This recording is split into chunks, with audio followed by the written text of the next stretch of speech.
Nagsimula ang episode 1 ng atakihin nila Mr. Five, Miss Valentine at Miss All Sunday ang marine base sa Shells Town. At gamit ang kapangyarihan Miss All Sunday na flower fruit, kaya tinubuan ng kanyang mga kamay ang mga marino, kaya't agad niyang napatay ang mga ito.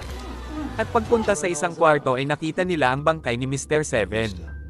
At nalaman nila mula sa dinukot nilang isang marino, na si Zoro ang may kagagawan nito, at sinabi din ng marino na kasama ni Luffy si Zoro papuntang Grand Line. Kaya't sinundan nila sila Luffy sa Grand Line. Samantala sa Going Merry ay nag-usap sila Luffy at ang kanyang grupo upang bumili ng mga gamit at supply sa isla ng Logtown. Gusto talagang pumunta ni Luffy sa Logtown dahil doon ipinanganak at namatay si Gold Roger. Pagkatapos ay ipinakita ang isang nakaraan kung saan ay dinalaw ni Garp si Gold Roger sa selda bago ang kanyang pagbitay, pagkatapos ay humiling si Gold Roger ng malaking pabor kay Garp na hanapin ang kanyang anak at alagaan ito. At hindi siya sinagot ng direkta ni Garp, ngunit tila alam ni Gold Roger na gagawin pa din ito ni Garp. At sa kasalukuyan ay nakarating na sila Luffy sa Logtown. At nagdaraos pala ang Logtown ng isang pagdiriwang para sa ika-22 anibersaryo ng pagbitay kay Gold Roger, at doon ay naghanap ng pagkain sina Sanji at Luffy, at nagpunta naman sina Nami at Usopp sa Fashion District, at umalis si Zoro upang maghanap ng mga espada. Samantala ay may isang misteryosong taong nakasuot ng black robe ang nagmamasid sa kanila sa di kalayuan, at sa daungan ng Logtown ay dumating si Smoker kasama ang isang nahuling pirata. At sinabihan niya ang ilang marino na dalhin ang pirata sa ibang lugar at manatiling alerto, dahil malamang na may grupo ng iba pang mga pirata na pupunta sa bayan para sa piyesta. At sa bayan ay hindi alam nila Nami at Usopp na may isang misteryosong lalaking may berdeng buhok ang tahimik na nagmamasid sa kanila, samantala nang magpunta si Zoro sa tindahan ng mga espada, ay nakabungguan niya ang isang babae. Tinulungan niya itong makatayo at pagkatapos ay pumasok siya sa isang tindahan. Sinubukan ng tindero na si Ipon Matsu na bilhin ang espada ni Zoro, ngunit tumanggi si Zoro na ibenta ito, at pagkatapos ay pumasok ang babaeng nakabungguan niya kanina, at gustong-gusto nito ang espada ni Zoro. At ang pangalan niya ay Tashigi, at talagang interesado siya sa mga katana. Nakakita si Zoro ng isang discounted na espada sa tindahan at sinubukan niyang bilhin ito, ngunit tumanggi si Ipon Matsu na ibenta ito noong una dahil ito ay isinumpa. Pagkatapos ay nakipag-deal si Zoro sa kanya, na kung ihahagis niya ang isinumpang espada sa ere at mapuputol nito ang kanyang braso, ay maniniwala siyang isinumpa talaga ito.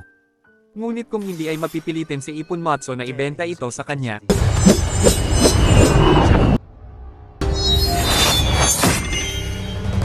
Kaya't dahil di naputol ang braso ni Zoro, ay ibinigay na ni Ipon Matsu sa kanya ng libre ang espada, kasama ang isa pang espesyal na espada. Samantala ay naghiwalay sina Sanji at Luffy. Bumili si Sanji ng pagkain, at nagpunta naman si Luffy sa platform kung saan binitay si Gold Roger. Samantala ay nakausap ni Nami ang misteryosong lalaking may berdeng buhok, matapos niya itong nakawan ng wallet. Sinubukan niya itong bigyan ng payo tungkol sa pagnanakaw, ngunit napangisi ito at naglakad palayo. Samantala sa bayan ay nagtanong-tanong si Luffy sa mga tao kung saan matatagpuan ang platform ng pagbitay, at dito ay muling lumitaw ang misteryosong lalaking may berdeng buhok, at dito ay malalaman natin na ang pangalan niya ay Bartolomeo, at sinabi niya kay Luffy na ipapakita niya kung nasaan ang platform. Gayunpaman ay mayroon siyang lihim na motibo sa kanyang pagtulong. Pagdating nila sa platform, ay biglang natanggal ang sombrero ni Luffy sa kanyang ulo, at nang habulin niya ito ay nakita niya si Bobby the Clown.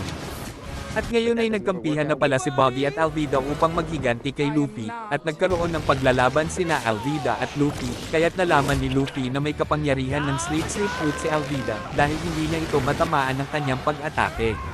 Pagkatapos ay nagsagawa ng peking paglilitis ang dalawa upang mabitay nila si Luffy.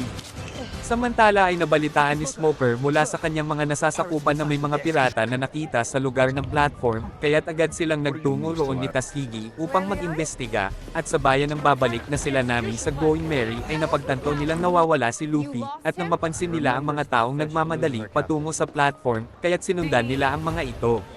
Sakto lang ang pagdating nila Sanji habang pinaplano ni Bobby at Alvida ang pagbitay kay Luffy. Ipinabahala na ni Boggy ang apat kay Alvida upang madala niya si Luffy sa platform ng bitayan. Samantala ay makikitang pinapanood na nila Smoker at Tashigi ang labanab mula sa isang kalapit na gusali.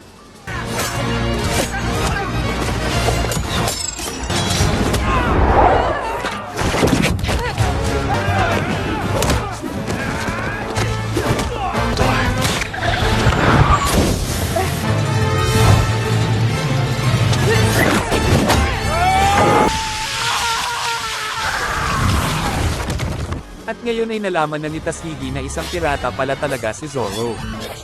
At sa tuktok ng plataporma ay sumigaw si Luffy sa kanyang mga kasamahan na patay na siya, at saka siya tumawa ng parang isang baliw, at umatras naman si Buggy habang hawak ang kanyang espada, at nang puputulan na niya ang ulo ni Luffy ay bigla siyang tinamaan ng kidlat pati na rin ang plataporma, kaya't pagbagsak ni Luffy sa ibaba ay sumama na siya sa apat, at pagkatapos ay tumakas na sila, dahil dumating na sila Smoker upang arestuhin sila, at tinangkang bawiin ni Tashigi ang espada na ibinigay ni Ipon Matsu kay Zoro, ngunit hindi naman siya nagtagumpay dahil tinalo siya ni Zoro, samantala ay nakasalubong naman nina Luffy at Sanji si Smoker.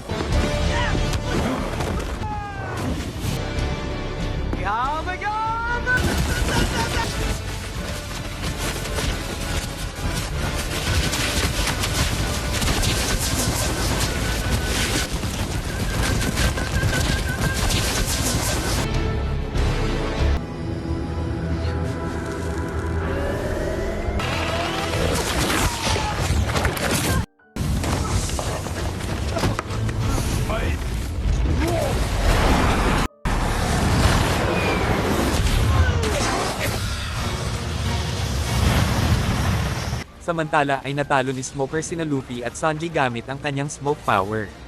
Ngunit nang ibibigay na niya ang kanyang huling suntok kay Luffy, ay bigla siyang pinigilan ng misteryosong lalaking naka-black robe, at makikitang bigla silang nawala sa mga usok. Pagkatapos ay bumalik na sina Luffy at Sanji sa Going Merry, kung saan ay nagkita-kita na sila nila Nami, Usopp at Zoro, at agad na silang umalis ng isla, at sa bar sa Logtown ay kinumbinse ni Miss All Sunday si Tashigi na sumama na sa kanila, at bigla siyang nawala nang dumating na si Smoker. Ipinaliwanag ni Smoker kay Tashigi kung bakit determinado siyang pabagsakin ang mga pirata, at bago umalis ay sinabihan niya itong magpahinga na, dahil kinabukasan ay huhulihin nila ang mga Straw Hat sa Grand Line, at nagtapos ang unang episode nang makita na nila Luffy ang Reverse Mountain, na kilala rin bilang pasukan ng Grand Line.